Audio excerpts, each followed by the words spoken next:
నమస్తే. 2026 సంవత్సరంలో పూర్వ పాల్గొని నక్షత్రం వాళ్ళకి ఎలా ఉందో మనం తెలుసుకుందాం.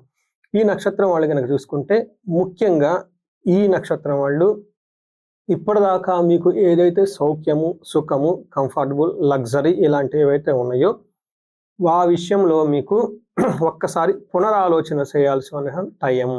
అంటే ఎక్కడెక్కడైతే మీరు చక్కగా కంఫర్టబుల్‌గా, లగ్జరీగా, ప్లెజర్‌గా, ఆనందంగా అని మీరు అనుకుంటూ ఉన్నారో అలాంటి వ్యక్తుల ద్వారా లేదంటే అలాంటి పనుల ద్వారా ఒక్కసారి మిమ్మల్ని మీరు పునరాలోచన చేసుకొని ఒక మంచి నిర్ణయం తీసుకొని ముందుకెళ్లాల్సిన సంవత్సరం ఈ 26వ సంవత్సరం.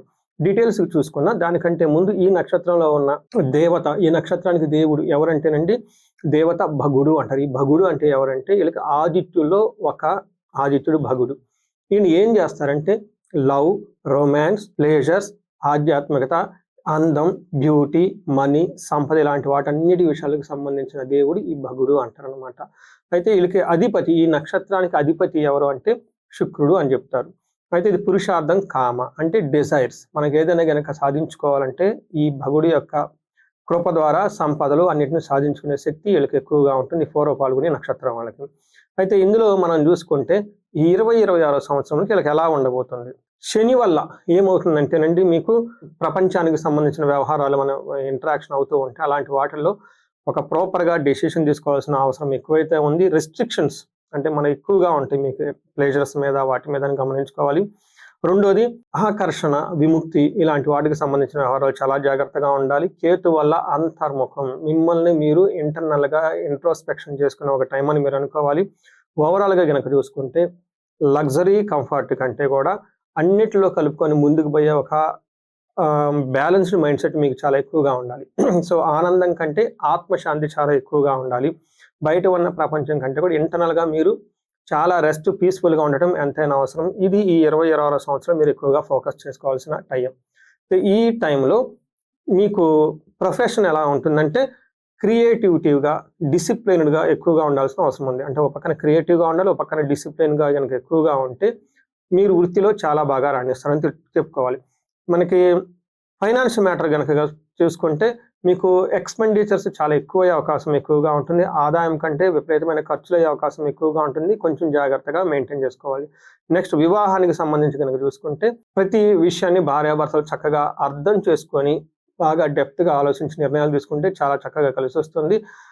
ఏదో విన్నాము, ఏదో చేశాము, చేయాలని కాబట్టి చేశామన్నది కాకుండా బాగా డీప్‌గా అర్థం చేసుకొని ఒకళ్ళని పాజిటివ్‌గా ఈచ్ అదర్ కలిసి మంచి డెసిషన్ తీసుకుంటే ముందుకెళ్ళే అవకాశం ఎక్కువగా ఉంటుంది. హెల్త్ విషయంలో ఓవరాల్‌గా బాగుంటుంది. కానీ కొంచెం హార్మోనల్ బ్యాలెన్స్ ఇచ్చే అవకాశం ఎక్కువగా ఉంటుంది. పర్టిక్యులర్‌గా మిడిల్ ఏజ్ ఎవరైతే ఉన్నారో 40, 45 ఇయర్స్ వాళ్ళకి కొంచెం మెంటల్‌గా టెన్షన్స్ వచ్చే అవకాశం ఎక్కువ ఉంటుంది. అయితే ఇందులో ఉన్న నక్షత్రాల వారీగా గనక మనం చూసుకుంటే ఫస్ట్ పాదం వాళ్ళకి చాలామంది వాళ్ళకి ప్లేజర్ ట్రిప్స్ అంటారండి. భౌతిక ఆనందాలు, ఆకర్షణ మీద ఎక్కువ ఫోకస్ చేసే అవకాశం ఎక్కువగా ఉంటుంది. రెండో పాదం వాళ్ళు సంబంధాలు, ఇప్పటిదాకా మీరు ఎవరితోనైనా మంచి మంచి రిలేషన్‌షిప్ మెయింటైన్ చేస్తూ ఉంటే అవి అసలు మీకు నిజంగా ఉపయోగపడతాయా? లేదంటే మీరంతా మీరు కావాలనుకుంటున్నారా? ఇలాంటి వాటిలో ఒక్కసారి పునరాలోచన చేసుకోవాల్సిన టైం అయితే మీకు చక్కగా వచ్చింది. మూడవ పాదం వాళ్ళకి సృజనాత్మక నియంత్రణ, కంట్రోల్డ్ క్రియేటివిటీ అంటారు. అంటే ఏదైనా గనక టూ మచ్ క్రియేటివ్‌గా చేయాలనుకున్న అనుకున్న ప్రాబ్లమ్ అవుతుంది. క్రియేటివిటీ ఎంతవరకు ఉండాలో అంతవరకే ఉండాలి.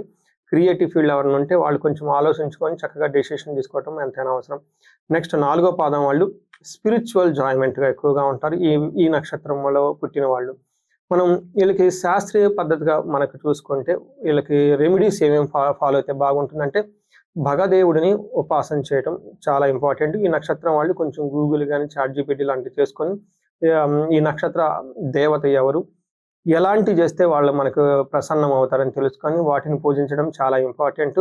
అలానే శుక్రుడికి ఎక్కువగా శుక్రవారాల నియమం ఉంటూ శుక్రుని ఉపాసన చేయటం, తెల్లటి వస్త్రాలు ధరించటము, లేదంటే బియ్యం ఇలాంటివి ఎక్కువగా దానం చేస్తూ ఉంటే చాలా బాగుంటుంది. అతి సర్వత్ర వర్జేత్ అంటారు. అంటే మనం అతి ఎక్కువగా చేస్తే చాలా ప్రాబ్లం అవుతుంది. పర్టికులర్‌గా మీరు భౌతికమైన సుఖాల గురించి సంబంధించి లేదంటే ఎక్స్టర్నల్ ప్లెజర్‌కి సంబంధించిన వ్యవహారాల్లో టూ మచ్‌గా ఉంటే ప్రాబ్లమ్ అయ్యే అవకాశం ఎక్కువగా ఉంటుంది. ఇదంతా గమనించుకోవాలి. సో అంతేకాకుండా ఓవరాల్‌గా గనక చూసుకుంటే మీకు ఇంటర్నల్‌గా హ్యాపీగా ఉండడం చాలా ఇంపార్టెంటు. బాహ్య వాటికి సంబంధించిన వ్యవహారాలతో తక్కువగా ఇంటరాక్షన్ అవ్వండి. తర్వాత మీరు చక్కగా నియంత్రణ కలిగి తర్వాత సత్యం మాట్లాడుతూ ముందుకెళ్తే మీకు చాలా చాలా బాగుంటుంది. ఓవరాల్‌గా గుర్తుపెట్టుకోండి.